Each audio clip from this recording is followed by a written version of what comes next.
সৌরভ, দুপুর ২টায় তো সমাবেশ শুরু হওয়ার কথা। এই মুহূর্তে সমাবেশের প্রস্তুতি কেমন দেখছেন, আর নেতা কর্মীরা কি আসতে শুরু করেছেন কিনা জানাবেন। আজকের যে তারুণ্যের সমাবেশ, সেই তারুণ্যের সমাবেশ কিন্তু ইতিমধ্যে ৩টা নাগাদ যে সমাবেশ শুরু হওয়ার কথা, অর্থাৎ বিএনপির ভারপ্রাপ্ত চেয়ারম্যান তারেক রহমান তিনি দুপুর ৩টা নাগাদ যুক্ত হবেন এবং তার আগে কিন্তু আমরা দেখেছি যে সকাল থেকে কিন্তু নয়াপল্টন এবং আশপাশের যে এলাকাগুলো রয়েছে সেখানে কিন্তু আমরা দেখেছি যে ছোট ছোট মিছিল নিয়ে ইতিমধ্যে আসতে শুরু করেছেন এবং তারা নানা ধরনের স্লোগান দিচ্ছেন। এবং আপনি জানেন যে আসলে তারুণ্যের যে সমাবেশ, অর্থাৎ এর আগে কিন্তু আমরা দেখেছি যে ঢাকা বিভাগ ছাড়া যে চট্টগ্রাম, খুলনা এবং বগুড়ায় এই তারুণ্য সমাবেশ অনুষ্ঠিত হয়েছে এবং সেই সাথে কিন্তু তারুণ্য সেমিনারও কিন্তু সেখানে অনুষ্ঠিত হয়েছে। যারই ধারাবাহিকতায় এবার কিন্তু ঢাকা, খুলনা এবং চট্টগ্রাম, খুলনা, বগুড়া ছাপিয়ে কিন্তু এইবার তারুণ্যের সমাবেশ এবং অনুষ্ঠিত হতে যাচ্ছে ঢাকায়।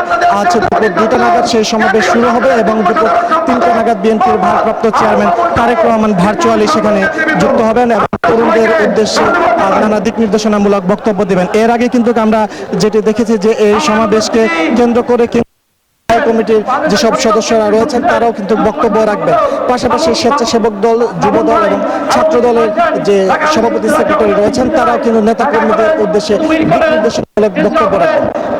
তারুণ্য বর্তমান সমাজে যে এই স্বৈরাচার পতন পরবর্তী বাংলাদেশ, সেই বাংলাদেশের তরুণদের ভূমিকা নিঃসন্দেহে একটি গুরুত্বপূর্ণ ভূমিকা তারা রাখছেন এবং এই স্বৈরাচার পতনে কিন্তু তাদের ভূমিকাও ছিল গুরুত্বপূর্ণ। যে কারণে এই গত 16-17 বছর যাবৎ কিন্তু এই ফ্যাসিস্ট আমলে কিন্তু আজকের তরুণরা তারা কিন্তু ভোট দিতে পারেনি, সেই তাদের ভোটাধিকার ফিরিয়ে দিতে, সেই রাজনৈতিকভাবে এই তরুণদেরকে সচেতন করার উদ্দেশ্যে আজকে মূলত এই বিএনপির যে 3 যুব সংগঠন, ছাত্রদল, যুবদল, স্বেচ্ছাসেবক দল, তারুণ্যের যে সংগঠনগুলো রয়েছে সেই তারুণ্যের সংগঠনের পক্ষ থেকে আজকে এই আয়োজন করা হয়েছে তরুণদেরকে রাজনৈতিকভাবে সচেতন করার লক্ষ্যে। অর্থাৎ যে তরুণরা গত 16-17 বছর যাবৎ তাদের যে রাজনৈতিক অধিকার, অর্থাৎ ভোটদানের যে অধিকার, সেই ভোটদানের অধিকার থেকে কিন্তু তারা বিরত ছিল।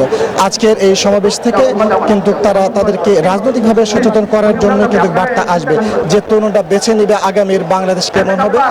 তারা তাদের যে ভোটাধিকার, সেই ভোটাধিকার প্রদানের মধ্য দিয়ে কিন্তু তারা তাদের আগামীর বাংলাদেশে প্রতিনিধি নির্বাচন করবেন এবং আগত নেতা কর্মীরা তারাও কিন্তু বলছে আসলে ভোটদানের অধিকারের মাধ্যমে এই একটি নির্বাচনের, অর্থাৎ ডিসেম্বরের মধ্যে বিএনপির পক্ষ থেকে যে নির্বাচনের দাবি করা হচ্ছে সেই অনেক মানুষের সমাগম দেখেছে। তারা কিন্তু পুরো এখন বিভিন্ন জায়গা থেকে, বিভিন্ন প্রান্ত থেকে কিন্তু তারা মিছিল নিয়ে, ক্ষুদ্র ক্ষুদ্র মিছিল নিয়ে তারা উপস্থিত হচ্ছে।